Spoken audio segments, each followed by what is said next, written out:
नमस्कार दोस्तों, learning with पुंज के यूट्यूब चैनल में आपका दोस्त मैं दिल से स्वागत करता हूं। तो दोस्तों आइए आज हम इस वीडियो में सीखेंगे जीके से कुछ रिलेटेड 25-25 क्वेश्चन जो कि आने वाले एग्ज़ाम के लिए बहुत ही इंपॉर्टेंट क्वेश्चन है। और यह प्रश्न कहीं न कहीं किसी एग्ज़ाम में पूछे गए हैं, तो आप इस वीडियो में अंत तक बने रहिएगा।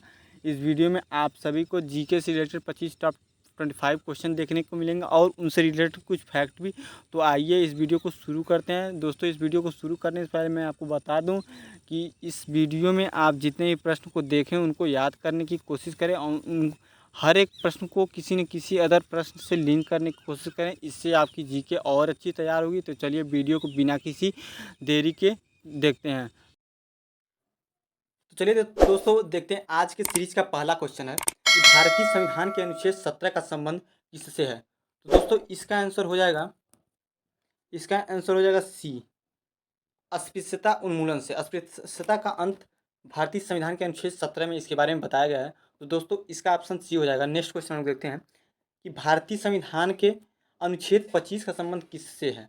तो दोस्तों इसका इसका आंसर भी सी हो जाएगा, क्योंकि धर्म की आप अनुच्छेद 25 में लिखा गया है कि आप किसी भी धर्म को मान सकते हैं। तो इसका आंसर हो जाएगा सी। तो नेक्स्ट क्वेश्चन हम देखते हैं कि भारतीय संविधान में कुल कितनी अनुसूचियां हैं।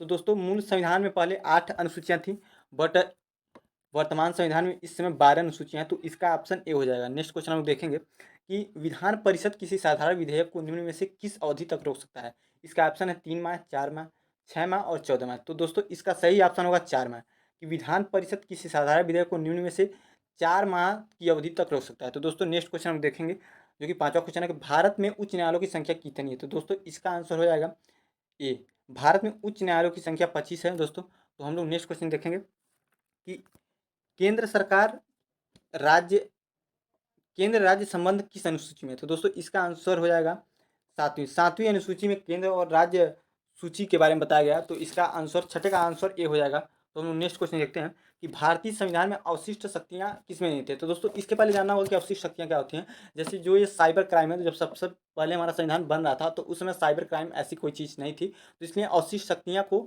एक अलग बनाया गया है। और इन सभी जो साइबर क्राइम वगैरह होते हैं, इंटरनेट के माध्यम से चोरी होती है, इन सभी को अवशिष्ट शक्तियाँ में रखा गया है। तो इसका ऑप्शन हो जाएगा।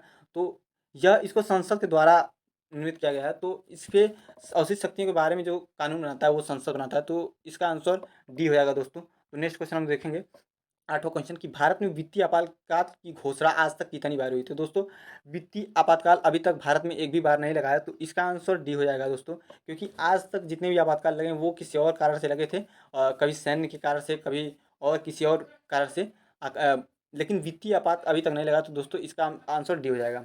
तो नेक्स्ट क्वेश्चन हम देखेंगे कि दिसंबर 2022 में भारत अमेरिका के बीच साझेदारी को मजबूत करने के लिए प्रधानमंत्री मोदी को अमेरिका का कौन सा प्रतिष्ठित अवार्ड मिला था दोस्तों। तो इसका आंसर ए हो जाएगा, लीजन ऑफ मेरिट, जो कि अमेरिका का बहुत बड़ा एक पुरस्कार होता है जिसको नरेंद्र मोदी जी को दिसंबर 2022 में मिला था दोस्तों।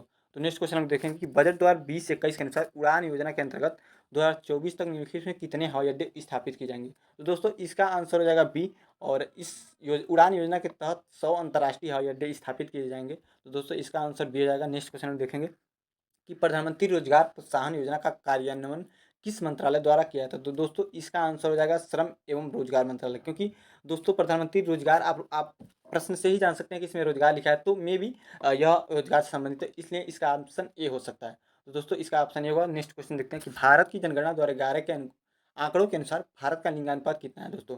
दोस्तों इसका आंसर भी बी हो जाएगा, 940। मतलब 1000 पुरुषों पे 940 महिलाएं हैं दोस्तों पूरे भारत में। तो दोस्तों 2011 की जो जनगणना है उसको आप लोग को याद कर लेना है, क्योंकि 2011 की जनगणना से बहुत ही क्वेश्चन पूछे जाते हैं, क्योंकि अभी हाल में कोविड के कारण 2021 का जनगणना नहीं हो पाया है, इसलिए 2011 का जनगणना अभी इंपॉर्टेंट है आपके लिए, जब तक कि 2021 की जनगणना की रिपोर्ट या अभी उस वो नहीं हो जाते। तो दोस्तों नेक्स्ट क्वेश्चन हम देखेंगे कि चैलैया समिति का संबंध किससे है। तो दोस्तों इसका आंसर हो जाएगा प्रत्यक्ष एवं अप्रत्यक्ष कर, जो कि ए ऑप्शन है। तो इसका ऑप्शन ए हो जाएगा। तो दोस्तों नेक्स्ट क्वेश्चन देखेंगे विश्व जनसंख्या दिवस कब मनाया जाता है। विश्व जनसंख्या दिवस दोस्तों 11 जुलाई को मनाया जाता है। तो इसका आंसर बी हो जाएगा दोस्तों। नेक्स्ट क्वेश्चन हम देखेंगे कि सिरका का रासायनिक नाम क्या है। तो दोस्तों इसका ऑप्शन है एस्टिक अम्ल, ब्यूटेरिक अम्ल, फार्मिक अम्ल, टार्टरिक अम्ल। तो दोस्तों इसका आंसर हो जाएगा एस्टिक एसिड। सर इसका ऑप्शन हो जाएगा ए। तो दोस्तों इसका नेक्स्ट क्वेश्चन देखते हैं हम लोग निम्नलिखित में से क्या हम भारत के लोग इस वाक्य से शुरू होता है। तो दोस्तों आप जानते हो, अगर आपने संविधान पढ़ा होगा तो आपको सबसे पहले लिखा होता है कि हम भारत के लोग। तो दोस्तों इस वाक्य से कथन चालू होता है, तो इसका ऑप्शन सी हो जाएगा। भारत के संविधान से इस वाक्य का शुरू होता है।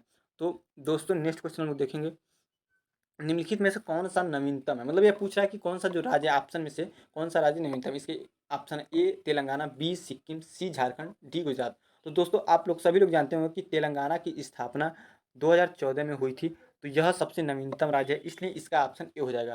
तो दोस्तों नेक्स्ट क्वेश्चन देखेंगे, अमूल की स्थापना की गई थी। तो दोस्तों अमूल की स्थापना वर्गीज कुरियन द्वारा की गई थी। इन्हें आप भारत के श्वेत क्रांति के जनक भी कहते हैं। और दोस्तों नेक्स्ट क्वेश्चन हम लोग देखेंगे, चटगांव षड्यंत्र का नेतृत्व किया था। चटगांव षड्यंत्र का नेतृत्व किसने किया था, यह प्रश्न है। तो इसका ऑप्शन डी हो जाएगा। दोस्तों नेक्स्ट क्वेश्चन हम देखेंगे, भारतीय रिजर्व बैंक का मुख्यालय स्थित है। तो भारतीय रिजर्व बैंक का मुख्यालय मुंबई में स्थित है, इसलिए इसका ऑप्शन बी हो जाएगा। नेक्स्ट क्वेश्चन हम देखेंगे कि भारतीय सांख्यिकी संस्थान की स्थापना किसने की थी। तो दोस्तों इसका ऑप्शन ए होगा। भारतीय सांख्यिकी संस्थान को शॉर्ट फॉर्म में आईएसओ कहते हैं। तो दोस्तों इसका ऑप्शन ए हो जाएगा। दोस्तों नेक्स्ट क्वेश्चन हम देखेंगे कि मौलिक अधिकारों के उल्लंघन के किसी मामले की सुनवाई की जा सकती है। तो दोस्तों मौलिक अधिकारों से संबंधित अगर कोई उल्लंघन कोई करता है, मतलब किसी के पालन हो नहीं रहा है, तो वो सीधे उच्चतम न्यायालय में इसका मतलब सुनवाई कर सकता है। तो दोस्तों इसका ऑप्शन आपका हो जाएगा सी। दोस्तों नेक्स्ट क्वेश्चन में देखेंगे, भारत के संविधान में संशोधन किए जा सकते हैं। तो दोस्तों इसका आंसर आप लोग को पता होगा कि संसद के द्वारा ही भारतीय संविधान में छेड़छाड़ किया जाता है, या अर्थात संशोधन किए जा सकते हैं, और कोई ऑप्शन नहीं है। तो दोस्तों 24वां क्वेश्चन हम लोग देखेंगे कि भारत में मतदान की न्यूनतम आयु कितनी है। तो दोस्तों इसका ऑप्शन हो जाएगा 18 वर्ष। दोस्तों 25वां नेक्स्ट क्वेश्चन हम देखेंगे, महाकाव्य महाभारत रचा गया था। तो महाभारत जो है महाकाव्य, वो किसके द्वारा रचा गया था। तो इसके ऑप्शन है वाल्मीकि द्वारा, याज्ञवल्क्य द्वारा, कालिदास द्वारा, वेद व्यास द्वारा। तो दोस्तों इसका ऑप्शन डी हो जाएगा, क्योंकि महर्षि वेद व्यास द्वारा महाभारत की रचना की गई थी। तो दोस्तों ये रहे आज के जीके के कुछ महत्वपूर्ण प्रश्न, जो कि आने वाले एग्जाम के लिए बहुत ही जरूरी हैं। तो दोस्तों आप इन सभी प्रश्नों को एक बार देख लें और याद कर लें। और आपसे एक छोटी सी रिक्वेस्ट है कि अगर आप हमारे चैनल पर नए हो तो प्लीज़ हमारे चैनल को सब्सक्राइब करें और डिस्क्रिप्शन बॉक्स में इस पीडीएफ की फ्री लिंक पाएँ। धन्यवाद दोस्तों।